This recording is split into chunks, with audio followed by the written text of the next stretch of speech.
that it is, again, just a song about her begging Chad to come over and pound her. But of course, that's not the same guy as the guy she and the girls run over at the end of the video, is it? No, of course, Bro, instead they're singing these praises bro, he hit post on this. He hit post on this shit.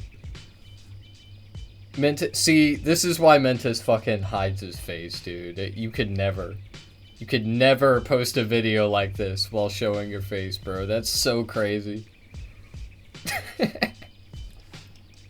Let's get a replay on that. Over and pound her. But of course, that's not contradiction. Chad, they come over and pound her. That it is, again, just a song about her begging Chad to come over and pound her. But of course, Bro, that's not... He's so horny, bro. He's so horny while he's fucking making this video about how women are, like, the bane of his existence. Alright, I think first, today, we will react to MentisWave. Okay, this video is called The Hilariously Insane Irony of Bimbo Feminism. Let's find out what bimbo feminism is. I've actually never heard of it. So this video is going to be about the various philosophical problems with a growing branch of feminist theory, which can only best be described by giving it the title Bimbo Feminism, where a lady objectifying and hypersexualizing herself combined with immature low IQ behavior and an irresponsible lifestyle is somehow being sold to young women as quote-unquote empowering by spicing it up with a girl boss attitude and random bits of misandry. As completely ridiculous and kind of silly as that sounds, it's actually completely serious, and it's also kind of a little bit fascinating, because it completely turns normal feminist theory and philosophy on its head, where instead of a woman gaining quote-unquote empowerment by being treated as equals, or at very least as standard feminist theory pretends to be that, bimbo feminism takes a completely different approach, or as one of my commenters on X put it, I can signal as much dumb bimbo energy as possible and get away with it because of the sexual power I hold over you, or really just society as a whole. Or in other words, bimbo feminism seeks quote-unquote empowerment, again, by maximizing the female leniency bias, where women are socially granted a greater level of pseudo-freedom by virtue of pretty privilege and thus getting away with having less responsibility, reduced expectations, and of course significantly reduced consequences for one's actions. Now, the obvious irony and contradictions that one could immediately see in bimbo feminism is that it effectively concedes that men and women are not the same, and doesn't really seek or claim to want equality, but is instead more or less an ideology of I want to do whatever I want, ethics be darned. Women do not have more pretty privilege on average. That's fucking stupid. That's so fucking dumb. I just, like, what is your evidence of this? You are making a claim that women use their pretty privilege or whatever, and I hear this a lot. I hear this a lot from conservatives. How? What is your evidence? Effectively seeking an endless party girl lifestyle, as opposed to growing up and being taken seriously in society as anything more than just a silly, mindless sex doll, effectively. Thus contradicting everything feminists would normally claim to stand for. But here's the really interesting thing. That's actually not the biggest... So sexual empowerment in feminism isn't about, having power over men, having power over everybody else in society. It is, just like all feminism, about equality. Okay? Let me tell you about how things used to work in our society and our social dynamics. Okay, women, they were not allowed to talk about sex. They were not allowed to be promiscuous at all. If they did talk about sex, if they did promiscuous things, they would be killed. They would be ostracized. They'd be one of those things. Okay, that's what would happen to them. Or they would be stuck in a psych ward, mental hospital, where they would likely be lobotomized or like chemically castrated. Okay, so just evil shit. Okay, now feminism was basically like, hey, that's real fucked up. That's real fucked up that happens. Okay, so the whole idea was we're gonna stop doing that, and women are going to be allowed to do those things. So basically what I'm saying is women being promiscuous, women using sex as a tool for power, it's not that these things don't happen. It's just that men have always been allowed to do these things, and women have historically not been allowed to do these things. And now that they are doing it, some of them as individuals, or I'm not saying women as a whole, use sex as like a tool to control men.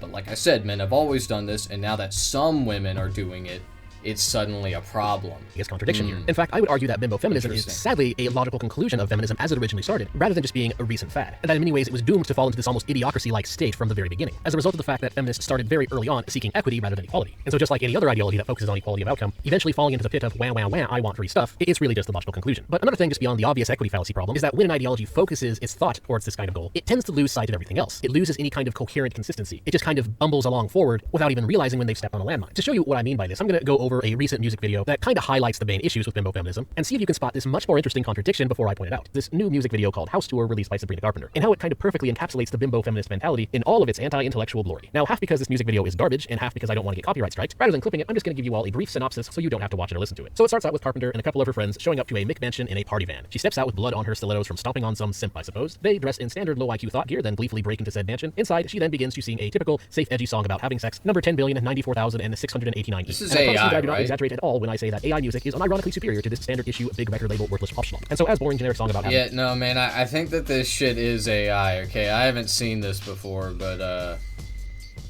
what the hell, man? The girls proceed to throw shit around, party and play, while of course showing their bodies off in increasingly sexually provocative poses, and also seem to wear less and less clothing, but also somehow gets more and more expensive. See, is that real? Is that actually from the music video, bro? That shit is AI. That's the music video. It's gotta be. The girls then proceed to steal a bunch of stuff from the mansion, run back to their party van, drive away, and run over some random guy. And their reaction to just having murdered a random dude is to just continue partying and driving on with the absolute stupidest looks on their face possible. And that's pretty much it. That's the video. And yes, the song really is to just continue partying and driving on.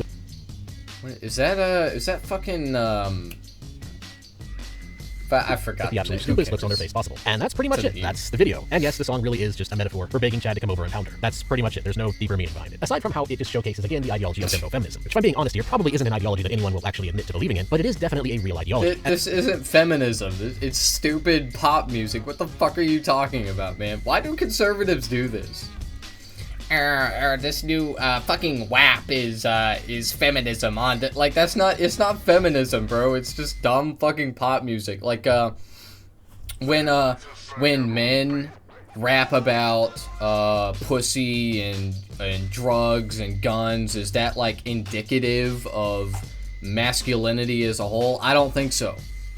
Or is it indicative of like a pro masculinity as a whole, like male empowerment? I don't think so, man. I think it's, you know, kind of like not bad music, but like stupid music to just kind of like listen to and vibe with. That's it. It usually has no deeper meaning.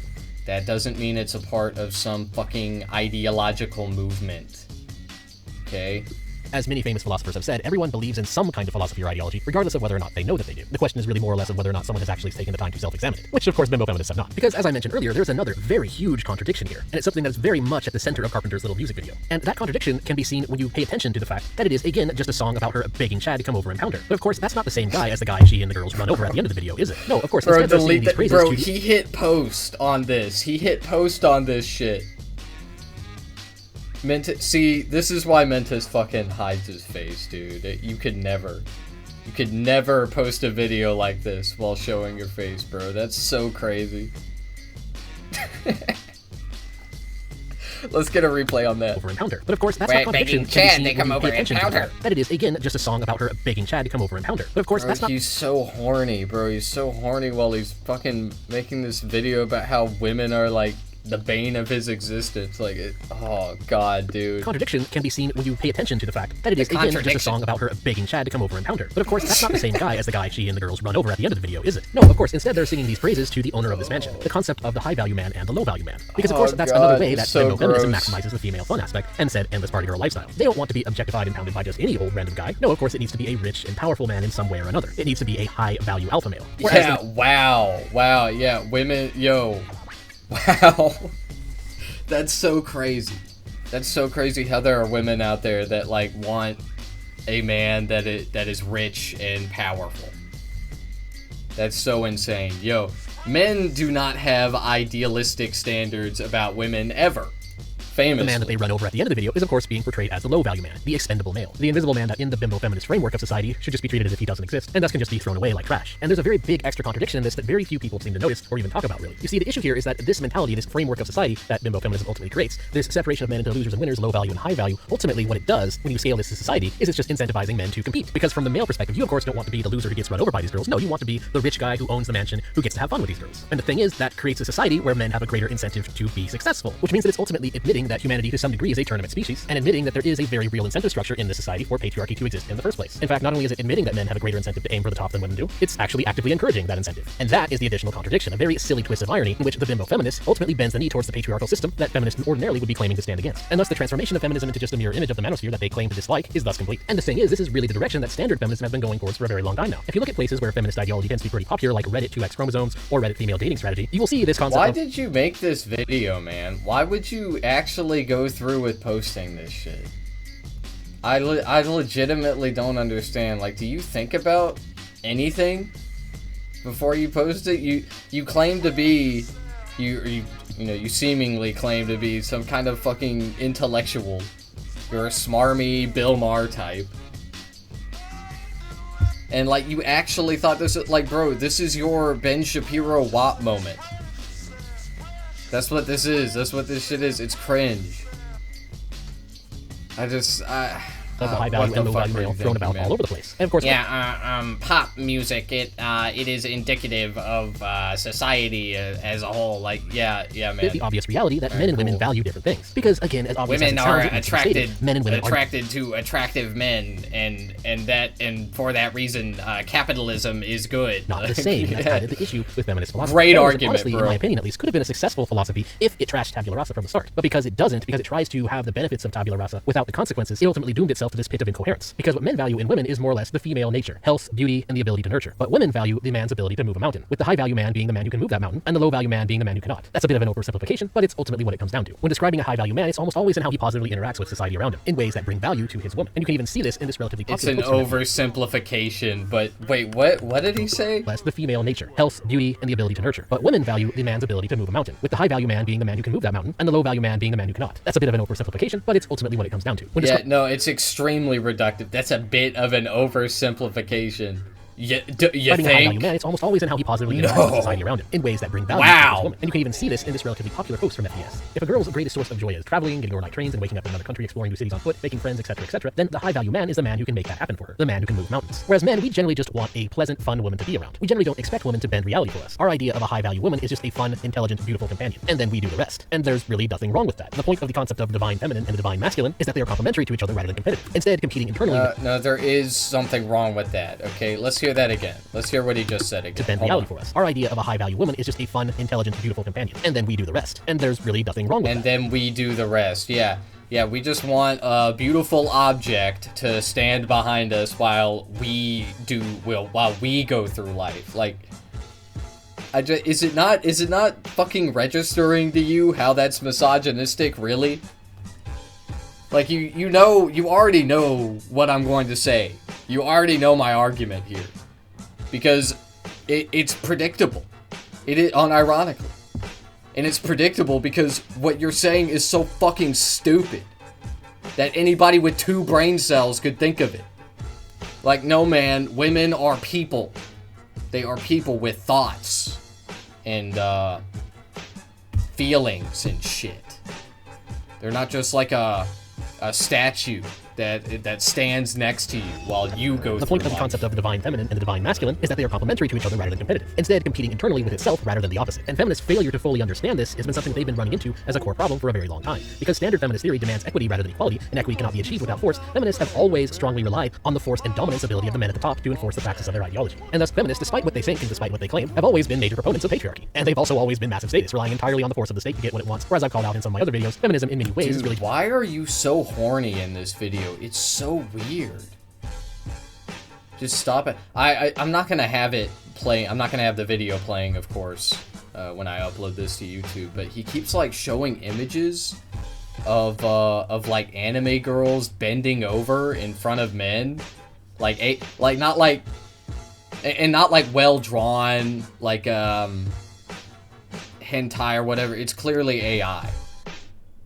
What What the fuck is that? A dog?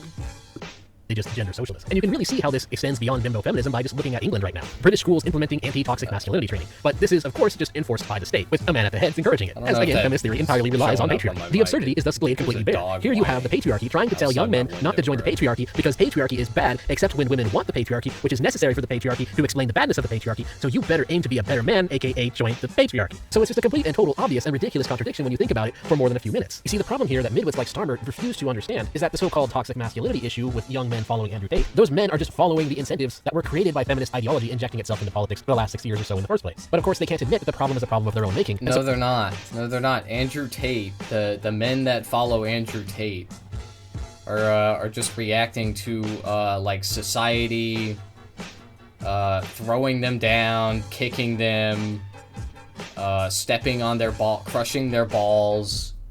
That's what society is, bro. You think that feminism is the ball-crushing machine. It's not. It's society. What the fuck is going on out there, man? I'll be right back. Alright, let's continue. So this clown show is the best thing they can come up with, while completely ignoring the real root of the problem, despite the fact that everyone can clearly see that that problem has already reached its absurd conclusions. Bimbo feminism. Anyways, that's all I have to say. Don't forget to like, share, comment, and subscribe. And if you like my content, you can support me on Ko-Fi, Subscribe Star, becoming a member. Genius, man. But anyway, I was saying something about Andrew Tate. Oh yeah. The men that follow Andrew Tate, they are just frustrated with society, and they think that, like, getting money will make them happy or something. It will get them women. Okay, it will get them... What it will get them is shallow relationships. And maybe, like, a house and a yacht where they can die old and alone. Hooray! Hooray, that is so much better than building meaningful relationships with my family. That wants nothing to do with me because I'm an insufferable asshole. Also, Andrew Tate is a fucking sex trafficker.